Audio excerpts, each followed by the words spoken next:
Hello and welcome to Pastor's Perspective. I'm your host, Brian Perez. It is the day before Thanksgiving, and all through the house, it smells really good, I can imagine. We've got Brian and Cheryl Broderson here from echoesofmercy.com. They will be answering the questions you have about the Bible, the Christian faith, just about anything that's on your mind. We will not be live tomorrow or Friday, so this is your last chance this week, really this month, to get your question answered. So call in. Here's the number, 888-564-6173. Brian and Cheryl, what's up? I know. Surprise, surprise, surprise. It's Brian and Cheryl. On Wednesday. Yes, on a Wednesday. It's a Wednesday that feels like a Friday. Yeah, who usually co-hosts on Wednesday? Wednesday is kind of Talbot Day for the most part. Once in a while they I could pretend I went to Talbot. Talbot. Well, you might have gone to Talbot earlier. Yeah. I've been on Talbot. I just haven't been to Talbot. If you go down to MacArthur and just turn left, you'll go to Talbot. Yes. That's how I get to Costco. Yes. Right. Yes. So that's what we normally do on Wednesday. Mm-hmm. But like I was telling you on the way up here, it's like I keep forgetting, like, what day is it? I keep thinking it's Tuesday. You know why you keep forgetting? Because you're not doing any of the cooking. Is that right? That's it. Uh-huh. So I was working on a broccoli casserole. No, I'm not doing the cooking. I'm doing the store. Yeah, he is. Runs. He had to do some store runs. Yeah, some shopping. So one of our Talbot guests is usually Ed Stetzer, and Ed gives the phone number a lot. He loves giving out the phone number. Yes, so maybe you can do that today, Cheryl. Well, you want me to say 888-564-6173? Please call us. Yes, perfect. Yeah. That was my radio voice. 888-564-6173. Do not try this if you have a headache, blindness at night. You know how they do all those really quick things. Oh, yes. The legalese that they throw in at the end. Isn't that crazy? They have to get people who can talk really fast and read. Or they just speed it up on digitally. Well, that might be how they do it. No, because if they were speeding it up digitally, then they'd all sound like Alvin and the Chipmunks. They have to do it in such a way that it's still somewhat understandable, because otherwise it would go off. You remember cassette tapes, right? Of course, yes. So at the Bible College. I still have some, I'm sure. Yes. At the Bible College, they had to listen to my dad's 2000 series, Genesis through Revelation, on these cassette tapes. And it would be so funny because you could tell these kids were listening to the speeded up version. And my dad sounded so high pitched. Yes. It's like, wow. Because, he talked slowly and very deliberately when he talked. And so when you hear it when I would hear it speeded up, it was like hilarious. Mm-hmm. And I said, Dad, I keep hearing you, speed it up. He goes, I heard that too. Yes. Fun. All right. So give us a call at 888-564-6173. You can also send in your questions online, which is what Stephanie did on the kwave.com Pastor's Perspective page. You can also scan the QR code if you're watching on Facebook, YouTube, or Instagram, and that'll take you right to the page. Here is what Stephanie writes, and I think Stephanie is in Mexico. Because I didn't recognize the zip code, so I typed it in, and it might be in Mexico. I don't know. But anyway, Stephanie writes, we have the authority to cast evil spirits off of another person, right? But if the person isn't willing, because of their free will, can we still cast them off? We believe in casting out. I haven't really heard of casting off, but maybe that's just like Could be what they mean. A preposition mix-up. Yeah. But I would say... No, I think there has to be a willingness to want to be free. Mm-hmm. What do you say, Brian? I just realized you're wearing your LA Dodgers hat. Yeah. I mean, you think of the different people, the samples, that we have in Scripture of Jesus delivering people. I think of the man in Gadara, right. The severely demon-possessed man who breaks the chains and cuts himself. Right. And it doesn't seem like there was any volitional act on his part. Jesus just sort of bypasses the man and says to the demons, "What's your name?" And then he deals strictly with the demons, and then he says the demons, come out of him. So, I don't know. Yeah. Well, going to that story, the fact that the man was seated and in his right mind at Jesus' feet almost says to me that Jesus knew, and this is Jesus too, knew he wanted to be free. Mm-hmm. And he addressed the demons rather than the man inside the man who was held captive. He didn't say, would you like to be free? Yeah. Cheryl, once in a while, I don't know.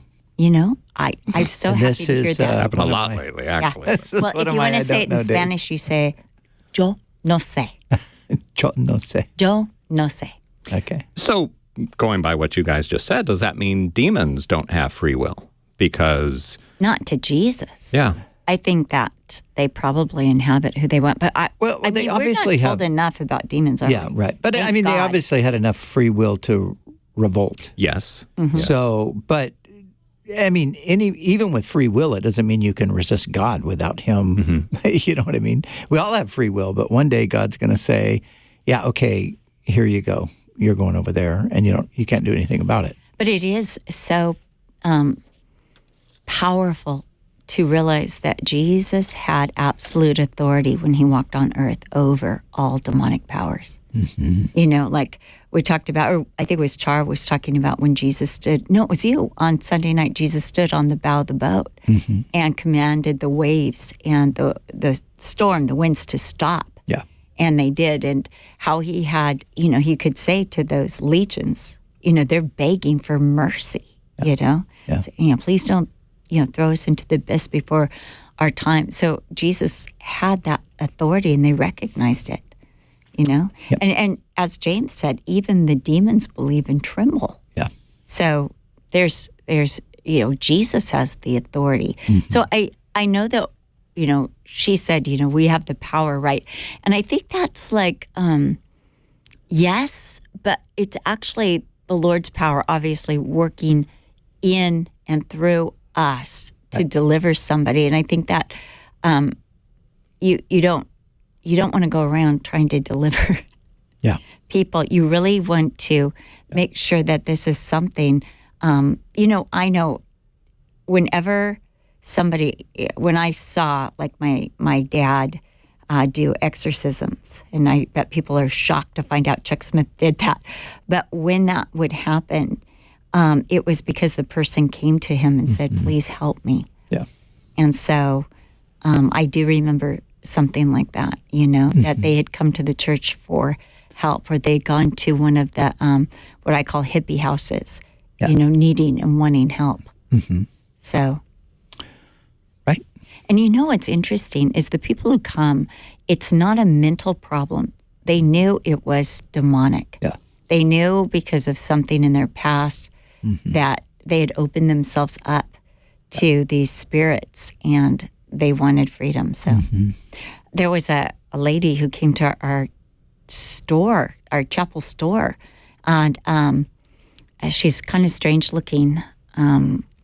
She had painted blood going down both sides of her lips, and they're kind of like, "Can I help you?" And she's like, "Yes, I have some demons I want to be delivered from." So they called the pastors, and they went over, they prayed for her, and she said, "Thank you very much, I feel much better," and left. It was kind of like an interesting, okay, yes, at the church you see just about everything, don't you? Yes. Never a dull day at the chapel store of Calvary Chapel, Costa Mesa, where Bibles are also 35% off. So. And you want to get your Christmas presents. Yes, indeed. And maybe get delivered at the same time. We should make a commercial. That'll be how we write that commercial. No, I'm joking about that. Totally. Stephanie, thank you for sending in your question online. Let's go to the phones now. 888-564-6173. We're going to begin with Debbie, who is watching us on YouTube. Hi, Debbie, in Pasadena. Hey, it's the day before Thanksgiving, Debbie. What are you thankful for? Yes, hi. I'm grateful for the K-Wave team and that the Brodersons are there today. And thank you. I wanted to direct a question to Cheryl, if I might. Yes. I love it. Yeah, just so that you know, the YouTube and the phone, there's a significant delay. Oh, yes, that's on purpose. So I'm trying not to look over at the screen. That'll drive you batty. So, you can always go back and watch the screen later. So, listen on your phone. Well, I know that Cheryl was raised in a Christian home, and probably like me, she's known or been aware of or felt, dedicated to Jesus all of her life. And the thing is, whenever I try to share with someone, I'm not Spirit-filled. I don't have the power. And I just wondered, is that just a special spiritual gift that God gives to some Christians? I think sometimes, but I don't feel like I have necessarily the gift of evangelism.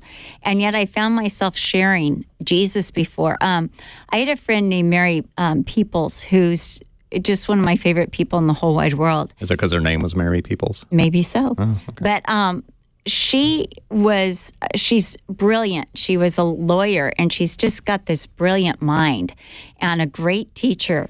And so we asked her at one of our conferences, or women's conferences, will you just do like a workshop on how to evangelize? Because I knew that was one of her favorite things to do. And she said, I'd love to. And so I went to that, and she said, I realized that people aren't interested in facts and figures. She said, facts and figures did not bring me to Jesus. It was the love. It was the kindness, and it was, the offer of salvation. And she said, I find that just simply telling my testimony is what works best. And I have found that, most of my opportunities to witness have been on a plane. And I will often say, well, I've known Jesus all my life. And people get curious when you say something like that. And I remember coming back from England time before last, and they moved my seat. And I really didn't want to move, but this dad really wanted to sit next to his daughter. And I was like, I cannot keep this dad from his 8-year-old. So I traded seats. And he had tried to get the guy who I ended up sitting next to trade seats. And he didn't want to. And I had to sit in bulkhead, which I don't like. But anyway, I just started talking to him. And, something came up, and I just started sharing with him the whole time. And he was a Hindu, but he was kind of, he was living in England, so I knew it couldn't be too serious. And then he was saying to me, I wish you would talk to my sister. She's really, really into spiritual things. In fact, we're going to go see we're going to Universal Studios. We want to see the Harry Potter thing. And I said, oh, yeah, that does show like an interest in spiritual things. So the next thing I knew, I had shared with him for about an hour, and his sister came up and they traded places, and she wanted to talk to me about what I have been talking to her brother about. And mainly I was just answering questions. And I really was just enjoying it, just answering questions. And I actually did not initiate anything. They kept asking me questions, and I just kept answering. Those are the best. They really is. But those are the times that you just know the Lord's in it. And it was like, I didn't have to search for the answer. It was right there. I just knew exactly what to say. So I knew that the Spirit, Jesus said, you don't have to prepare beforehand, what you're going to say, because in that moment, the Spirit will give you the words that you need. And that's what I found, that the Spirit was just kind of supplying with me. And you know what people want most is they want to feel heard and loved. Mm-hmm. And if we do that, I think that's one of the best open doors. In fact, again, most of my opportunities for sharing Jesus have been on airplanes. And I remember another time on an airplane, I sat next to this lady, and she said, what were you doing in Virginia? And I said, I did a women's retreat. She said, what kind of women's retreat? And I said, I teach the Bible. She said, I've always been very curious about the Bible. Can I ask you some questions? And I said, yes. But I said, first, I want to know what you were doing. So she kind of started pouring out her story to me, and where her life's going, and that she's kind of at this dead end. And she was a really, really brilliant woman. And so she was also she trained teachers, so I was asking her all sorts of questions. So she said, okay, I've answered enough of your questions. Now it's time for you to answer mine. And I began to answer one question after another. And she just wanted to know all about Jesus. She wanted to know about the hope. And she wanted to know if she got a Bible, what kind of Bible she should get, and where she should read. And I remember sharing the Lord when Brian fell asleep on an airplane and sitting next to this girl who was an actress. And believe me, we were not in first class. We were on one of those planes where everybody's equal on the way to Cyprus to do a missions conference. And I sit next to her, and she's telling me she's an actress. And I said, oh, that's interesting. I said, in a movie just recently, Kelsey Grammer played my father in a movie called The Jesus Revolution. She goes, what? Who was your father? So I used that as my inroad to start sharing about Jesus and what the movie was about. And then she said, I've been thinking I need to read the Bible. What Bible would you recommend? And I said, well, because she's not a believer, she's just starting out. I said, I would try the New Living Translation. She's like, oh, show me that on Amazon. So she had to open up her Amazon app, and I had to type it in for her. And she's like, I'm ordering this. And she ended up just peppering me with questions, and I just answered. And I wanted to sleep so desperately, but she wouldn't let me. Brian slept for you. He did. Yes. He slept for both of us.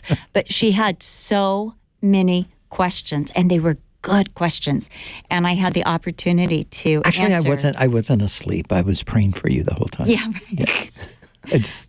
But occasionally snoring. Wanted to keep my eyes closed so I could really pray. Go into deep intercession. Now, one of the things about evangelism, though, is people are afraid that someone might ask us those questions that we don't have the answers to. So in your, the Lord gives you the answers in the thing. Or you could say, I don't know, but I know there's an answer, but I don't know the answer, but I know that God knows the answer. And I know that there was a time when I didn't have an answer and the Lord spoke to me.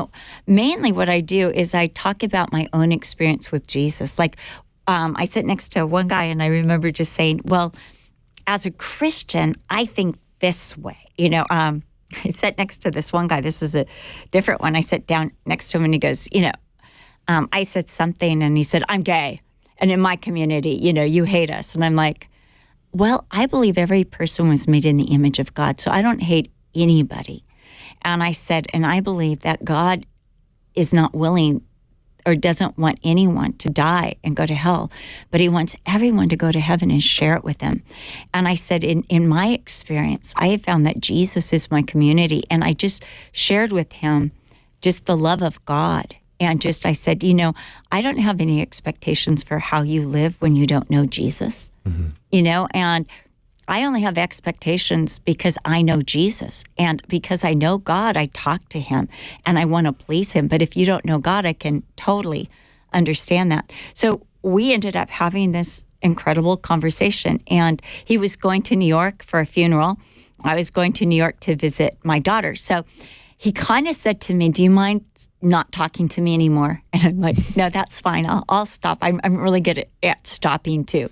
And so I just didn't talk to him for the rest of the flight. And he said a couple things like, could you, when the guy comes by, could you make sure I get some water? And I said, sure. And I didn't talk demanding, anymore. Yeah, I didn't answer anymore. I didn't, But we got to the airport and I went to use the restroom. When I came out, I saw him and I said, oh, I hope you have a wonderful time in New York. And then I said, oh, I'm so sorry. You're going to a funeral. I said, I just hope that you have some really good memories and that this time is gives you a chance to really say goodbye and to grieve and yet rejoice that you had the opportunity to know your friend. And he's like, in my life, I have never met anyone like you. And I said, that's a good thing, right? And he goes, no, I mean it. I mean it sincerely. I really, really did enjoy our conversation. Thank you. Thank you. And I'm like, oh, good. I'm glad we met. And, I left. Yeah. And so I think I did tell him I'd pray for him. But another time. Okay, no, that's 4 times. One more. I was in an exercise asked class. A question. But I was in an exercise class, and this woman, her husband, had Brian, could cancer. You take charge of your program here? Yeah. Brian, can I just do this one? I promise I'll stop after this.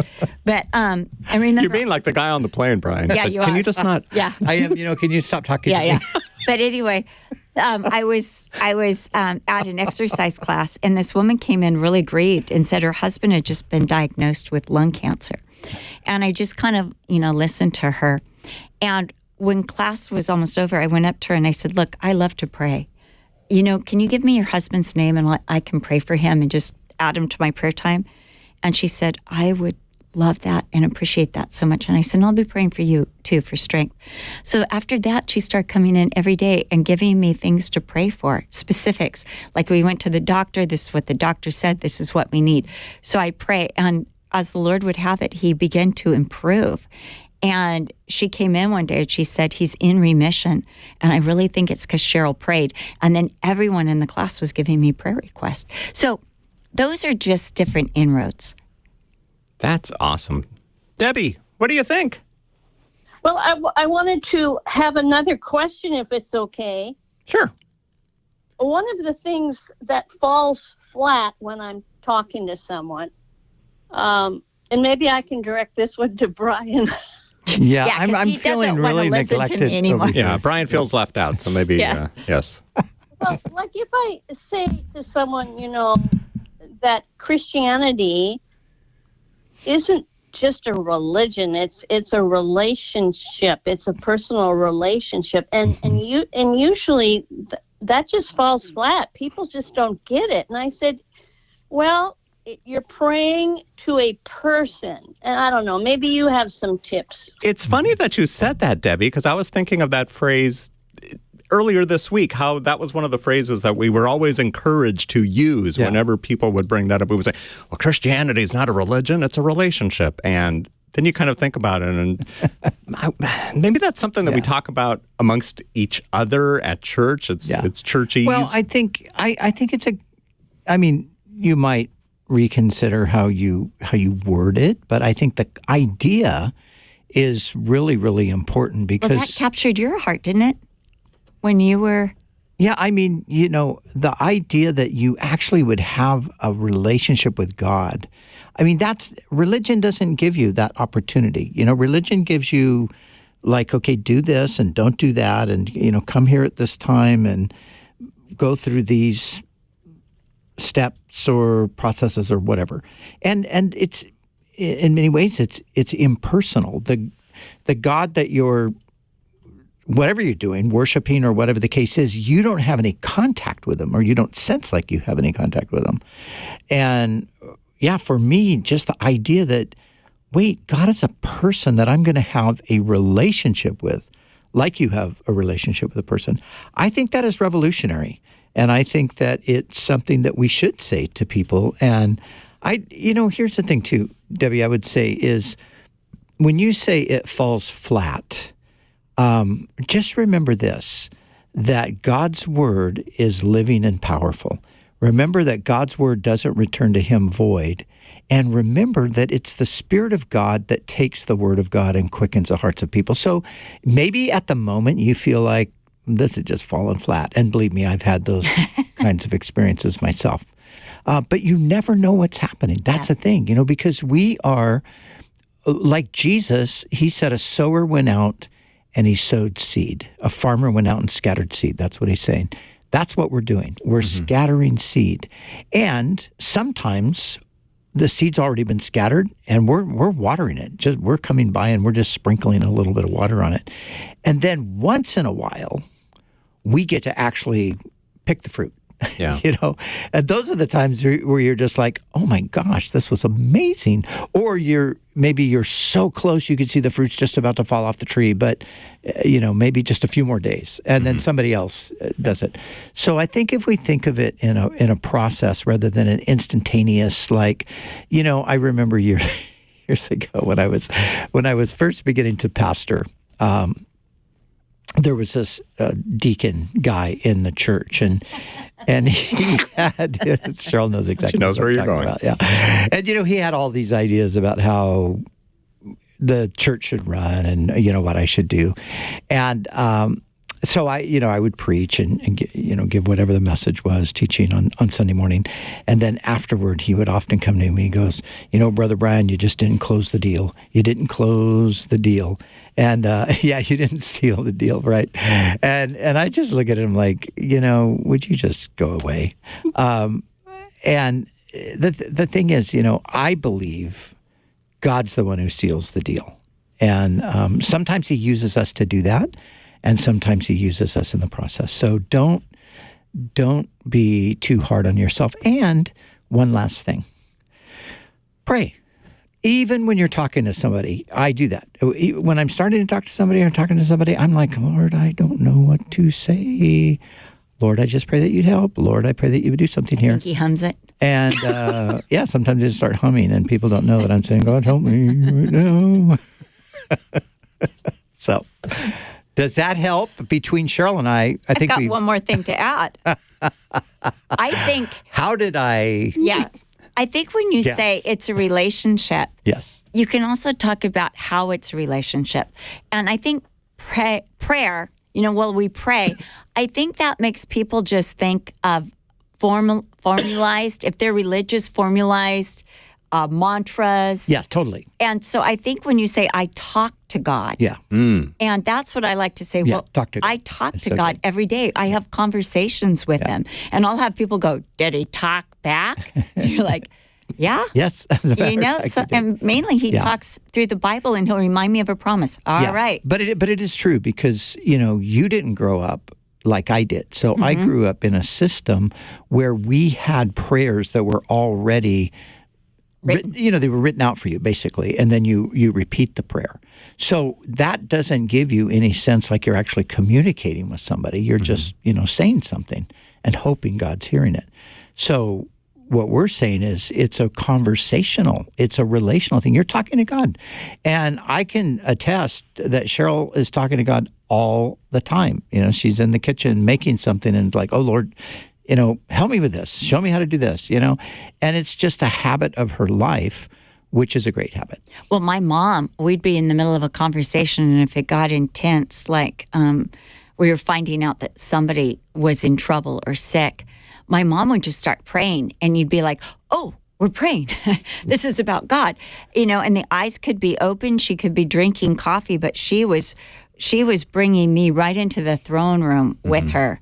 And we were bringing that person before God. Mm-hmm. And that's how I was raised. If I told my dad, oh, my back's hurting, next thing I know, I had a hand on my shoulder and he was praying for the healing of my back.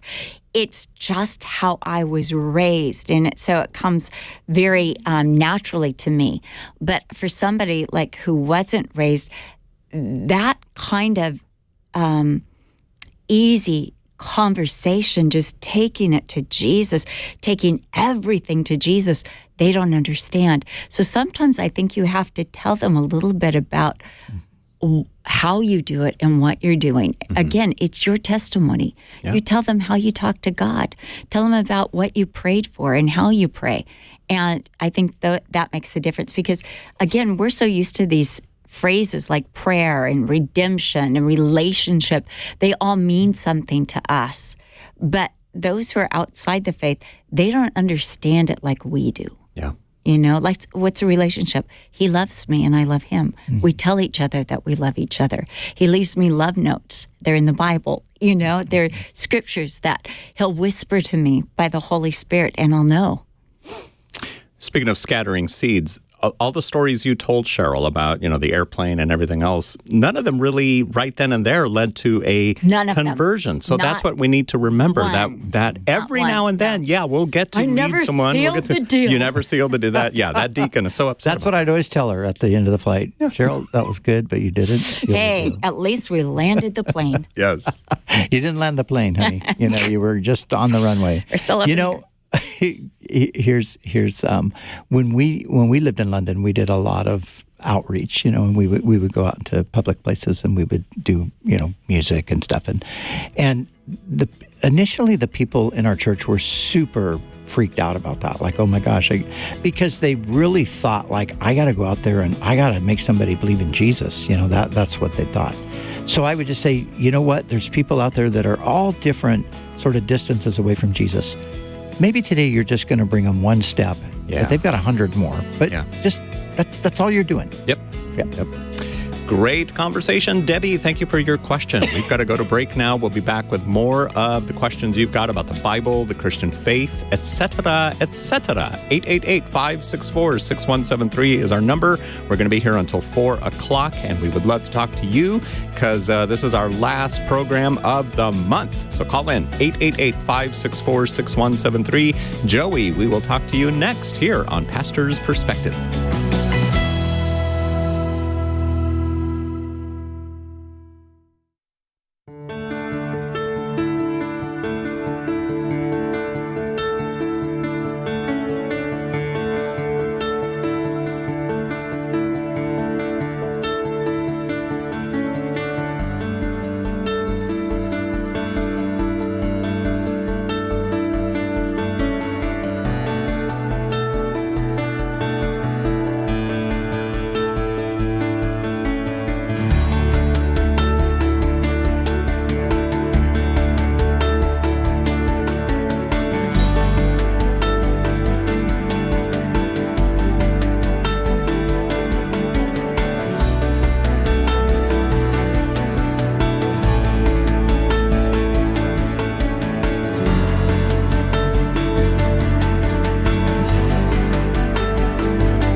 we're back on Pastor's Perspective. If you've got a question for Brian and Cheryl Broderson from echoesofmercy.com, the phone number to call is... Cheryl, what's the number? The number is 888-564-6173. Thank you. Or you could say 888-564. 888-564-6173. Yeah, that's kind of how Ed says it. Yes. You know, that just Ed reminds puts on his radio voice. We, our grandson, our oldest grandson, when he was like 5, he goes, "Hello." It was at Thanksgiving. "Hello, my name is Mr. Smith." His name was actually, last name was Smith. He goes, "And I'm from England." And then he started doing a voice like that, 888-564-6173. And he didn't drop it like for hours. And so we just, we're talking to Mr. Smith. Yeah. It was fun. He was hoping that we'd ask him to come on the radio. Yes. Yeah. Yes, Yes. I We're think hiring, so. so, Yes. bring them on. Yeah. Okay, 888-564-6173. By the way, this Sunday, what's going on, Brian? This Sunday, we finished the book of Acts last Sunday night, which was great. We were in it for about 8 months. And so the first Sunday of the month, we're setting aside for kind of a worship night and prayer. And I thought this Sunday was the first Sunday of the month, but it's not. It's the last Sunday of the month, but we're going to do the worship night and prayer anyway. And then we're going to come back on the 7th and the 14th and do more kind of Christmassy stuff. So, yeah, so that's, we're trying to set aside that, once a month where we can just together pray, worship, seek the Lord. And so that's what we'll be doing this Sunday night, 6:30 at Calvary Chapel, Costa Mesa in the Fellowship Hall. Nice. Come on out. Get more details at backtobasicsradio.com/live. Here is Joey, who is calling in from Orange, listening on the K-Wave app. Thank you, Joey, for downloading the app, and thank you for calling in today. What are you thankful for, by the way, because it's almost Thanksgiving? For my family, my kids. Yes. That's a good one. Yeah. So what's your question? My question is, I know that I know that lying is wrong, and the verse where Jesus said, "If you deny me before men, I'll deny you before my Father." But I was just scrolling through Instagram the other night, and I came across this video of the 21 Coptic Christians got crucified for not denying their faith. Beheaded? Yeah, the guys in the orange jumpsuits that got beheaded. Yeah. Yeah. Yes. So when I saw that reel, it got me thinking. I was like, would God accept the concept of faking it to make it? What do you mean by that? Yeah, in what sense? Like, say, for example, one of the 21 said, I'll believe in Islam or whatever, and I'll deny Jesus or whatever, and he gets to be alive. So he pretty much faked it until he made it, and then after he was let go, he escaped, and That's quite a scenario. You know what? No, but it got me wondering. That's a fake until you make it kind of. But what I think though instead is that you receive a dying grace. I think that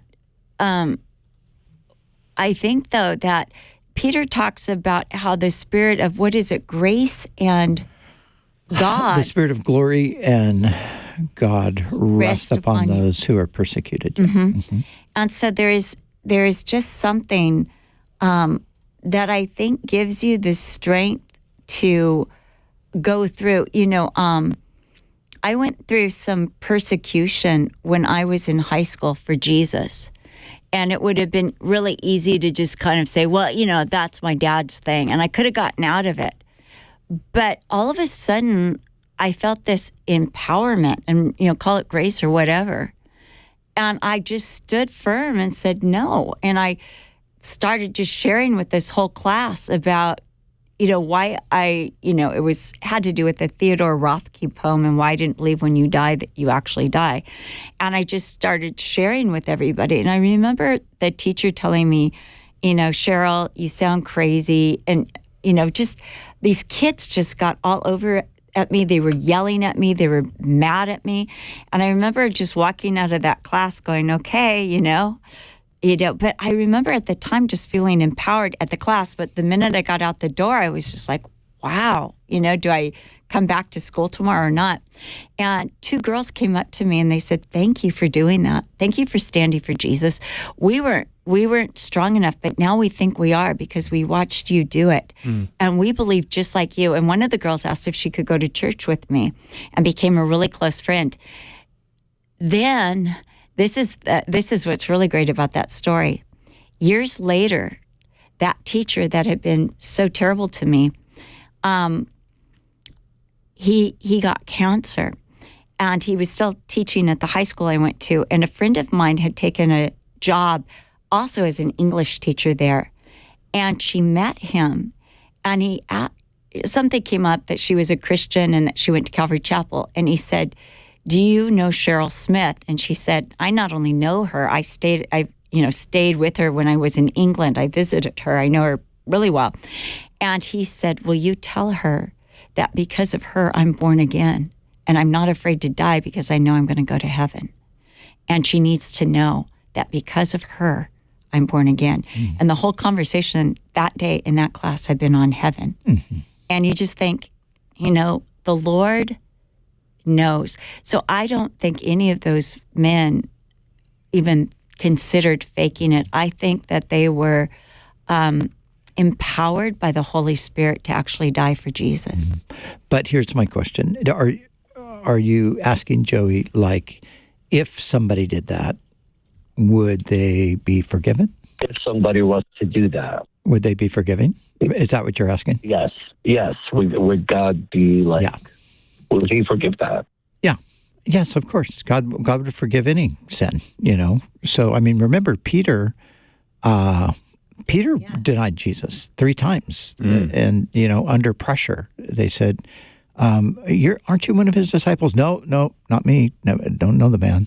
And then, he swore with an oath that he'd never met Jesus. So, and then, of course, Jesus gives him the 3 opportunities to confess him.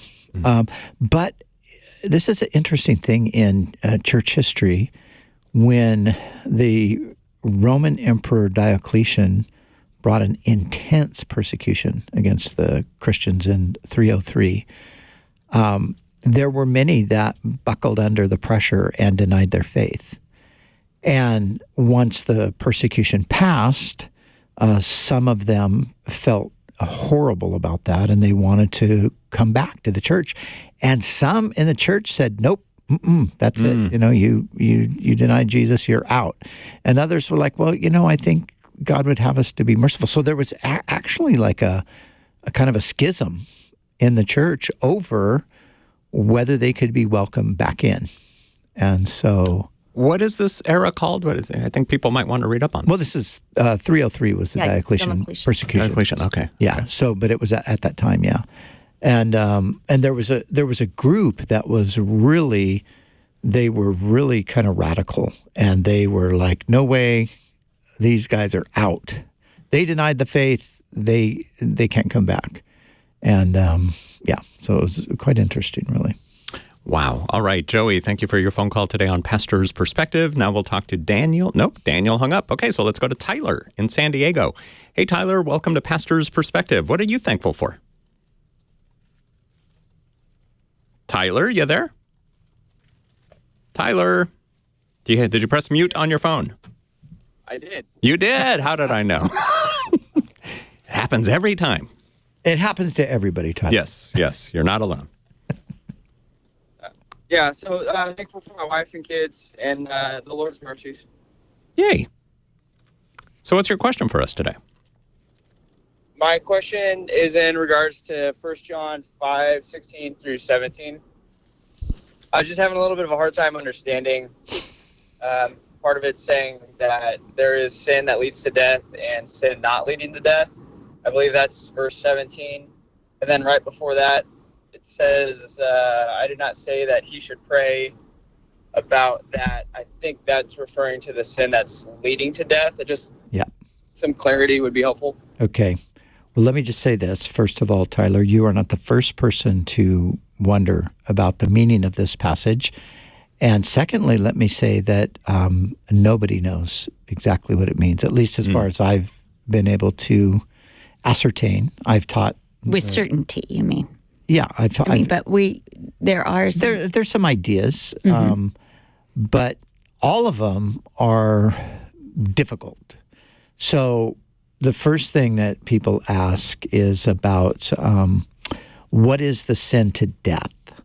And so some say the sin to death is like, say, Samson. Samson committed a sin unto death because, he continued to neglect his commitment to the Lord and then was deceived by Delilah, and then he was taken captive by the Philistines, and then he died prematurely. So that's a sin unto death. Saul committed a sin unto death. So, people will give different examples, and they'll say, this is what a sin unto death is. But then John says, I don't say to pray for that. And so I think the hard thing there is like, well, how do you know? So I was just reading in 2 Chronicles about the longest reigning king and the most wicked king of Judah. His name was Manasseh, and he reigned for 55 years. And he introduced every kind of idolatry and wickedness and evil into Israel. He sacrificed his children to the pagan gods. Now, but then the crazy thing is, God sends him off into captivity to Babylon, and he repents. And he comes back, and then he's trying to kind of undo what he did, Now, I guarantee that when you looked at Manasseh, even more than Saul or even more than Samson, you would be tempted to think, this is the sin to death. I mean, this guy has fully embraced the idolatry of the nations around him. He set up like an idol in the temple in Jerusalem. So my whole point is this. If it's that kind of death, like physical death, it's really hard to know when somebody is committing a sin unto death.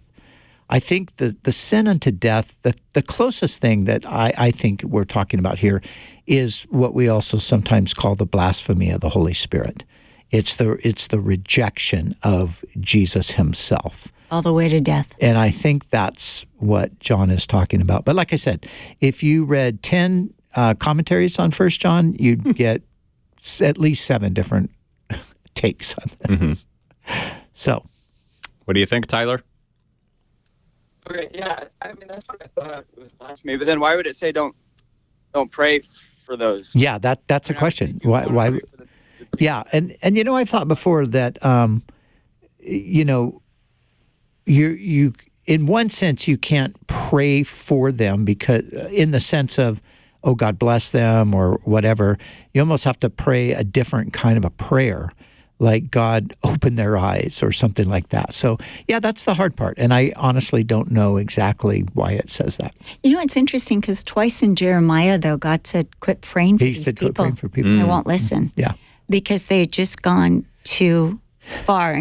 But it's God who knows the heart, right? Yeah, right. So, yeah, interesting passage that nobody's quite sure about. Yeah, I think we would be better off if we just did recognize and admit there are some passages we just don't fully understand. Right. Because we don't have all the information. I'm in Zechariah right now. Yeah. And, I think there are some passages that are wait and see. Yeah. And I think that, because everyone expected a warrior, the Messiah to be a warrior and didn't expect the first coming, that it would be in, humility and would be, result in death and then a resurrection.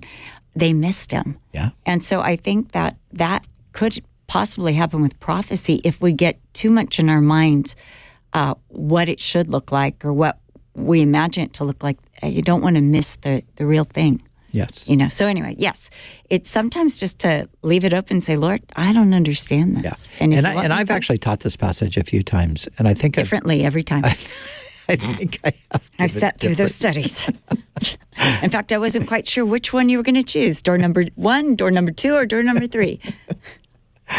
All right, Tyler, thanks for your phone call today on Pastor's Perspective. And now we'll go to Harold in San Bernardino. You there, Harold?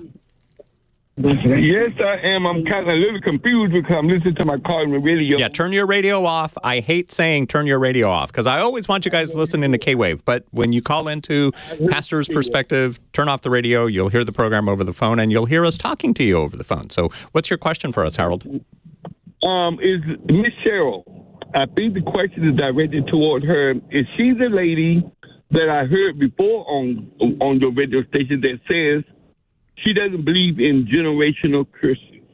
Is she the one? Yes, because in Proverbs it says that the curse will not fall on the innocent. Like a bird, like a flitting bird and something. So the curse will not fall on the innocent. So I don't believe in generational curses. However, and this is where I made a however. However, I believe in generational propensities, so to speak. Like, I'll tell you the truth. I had a great grandmother who was just a liar. I mean, she just lied. She's a liar, and I have family members that have that same propensity, and I asked my dad one time, I said, Dad, I think that you come from a family of liars on your dad's side. And he goes, yes, I do. And it was interesting how it was something, my grandfather was the first person on that side to be saved for, maybe ever. And so but he struggled with resisting lying. And so did his mother. And my father was the most honest man I knew. I don't think I think he was like George Washington. He never told a lie. But the thing is that, so I do believe that there's a generational propensity, not necessarily a curse, because I think if you walk with the Lord, whatever that propensity is, if you recognize it and take it to the Lord, it can be broken.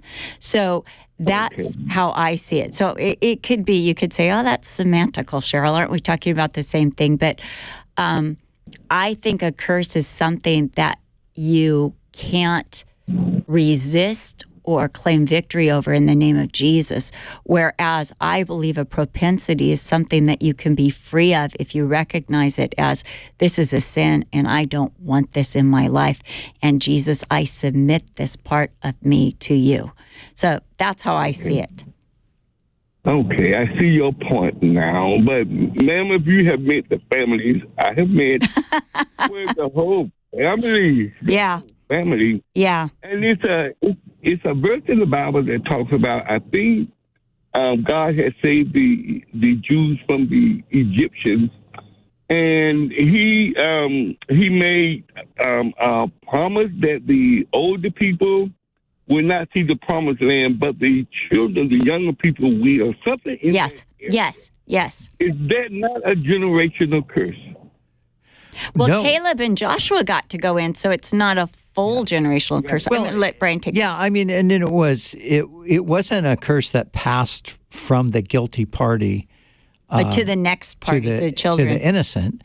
The guilty party were going to suffer the consequences of their sin, so they had to die in the wilderness. But their children, We're the ones who got they the blessing. said, we don't want to be in this wilderness because our kids are going to die out here. God said, no, actually, they're going to be the ones to go into the promised land. They're the ones that are going to be blessed. And there's several passages where the Lord says, a son will not be punished for the father's sins, nor will the father be punished for the son's sins, but everyone will bear their own sin. So the generational thing. Of course, you do have sin that passes. Like Cheryl was saying, you have sin that passes down from generation to generation, and that causes all kinds of problems. But it's not a curse in the sense that it's something that can't be dealt with. So Jesus breaks the curse, and then people are set free. I want to say something right here, though. When I first met my mother-in-law, Carol, she began to tell me just her life story, and it was one tragedy after another. Losing her mom when she was only 18 years, 20 years old. 18? Oh, no, 20. 20 years old. And just even before that, and just, it was so tragic. I found myself crying as she's telling me all of this. But then she tells me she received Jesus. And that it stopped. Oh. It stopped. It began to turn. Yeah. And, one of those things, even, Brian, I was saying, Brian, all these things are in your past. He's like, yeah. And that was part of what happened. Like, Brian's, when we got married, we used to always get in fights on Christmas because he would go in this grumpy mood. And it was because he told me he had miserable Christmases growing up because his uncles would always get drunk and get in a fight and the police would be called and everybody was fighting, all the family members. And I'm like, well, my Christmases were never like that, so get happy now, because I had such wonderful Christmases. My mom was at her best. My aunt would come over from Arizona. I mean, my Christmases were one of the happiest times of my life, the decorations, everything, and church life and that. But that's what I saw with Brian and with Brian's mom is Jesus broke the curse. The trajectory without God is always going to be dark and lead downhill. But when you put Jesus into the picture, he changes everything. So, and we're told that he took the curse for us, that we might receive the blessing that was due him. He became a curse. Yep. As cursed as everyone who hangs on a tree. Harold, thank you for your phone call today here on Pastor's Perspective. Wait, did I ask Harold what he's thankful for on this day before Thanksgiving? Oh, I'm going to tell you, I'm thankful for being here, being able to talk to you with my breath and blood running warm in my body. I love that, Harold. That's awesome. We're thankful. Can we just end the show now? We're thankful for that. So good. Yes, for sure. Let's talk to Xavier in Anaheim, listening on FM 107.9 K-Wave. Hello, Xavier. Thanks for calling us today. Hello. Hello. My name is Xavier, and my question is, what's the best Bible for a 9-year-old? Well, there's quite a few. I like the Living Bible, but they also have a Bible that's like comic books. Do you remember the name of that Bible? And It reads like a comic book, but it's really great pictures, and it's the real words, but it's just putting them with the people that have done it. Oh, it's called the Action Bible. So there's the Action Bible is a great Bible. My kids used to have the Action Bible when they were young. And then there's, again, I like the Living Translation. So there's a lot of great Bible studies there, but I do like the Action Bible. Thank you for answering my question. You bet. Now, Xavier, do you happen to have pen and paper with you there somewhere? Yeah. Because I want to give you another phone number to call. It's for the chapel store at Calvary Chapel, Costa Mesa. And we were talking about them earlier. And you can call them because they know about all the books and all the Bibles that are out there. And you can ask them this question and they would tell you for sure. They might even have the Action Bible there right now at the chapel store. And you live in Anaheim, so you're not too far from us here in Costa Mesa, border of Santa Ana. So you ready for that number? Yes. Okay, here it is. 714-540-2941. All right? Thank you. Do you want to repeat it back to me to make sure I said it right? 714-540-941. 2941. 2941. Yep, that's it. All right, Xavier. Thanks for calling us today. I just learned something. Brian Perez knows another phone number besides the K-Wave phone number. Was he looking at it on the screen or was it in his head? You know the chapel store phone number? Yes. Do you know this? 714-979-4422? That's the Calvary Chapel Costa Mesa office. That is right and has been forever. That's such an easy one. Well, we've been saying it for 60 years, so. There's another... No, we haven't. 50. No. That phone number, okay. It might have been 2 and 3 before. We've been married 45 years. And Over that was the phone 50, number. yes, definitely, but not 60 because my dad, Oh, yeah, right. please. That's the phone number they got when you were 5 years old, don't you remember? Yeah. And No, I it want to wasn't until we say, moved to Santa Ana. I am thankful for this woman right here. Yes. Because I made banana cream pie. Oh, is that why? Yes. Is that the only reason, Brian? Maybe because of the other stuff she made. All right, you guys, have a great Thanksgiving. We will talk to you again live on Monday. So if you think of any questions over the next few days, write them down so you don't forget them.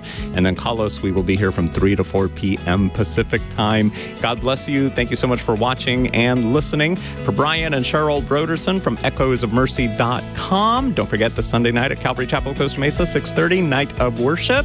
I'm Brian Perez. Happy Thanksgiving from us here at Pastor's Perspective.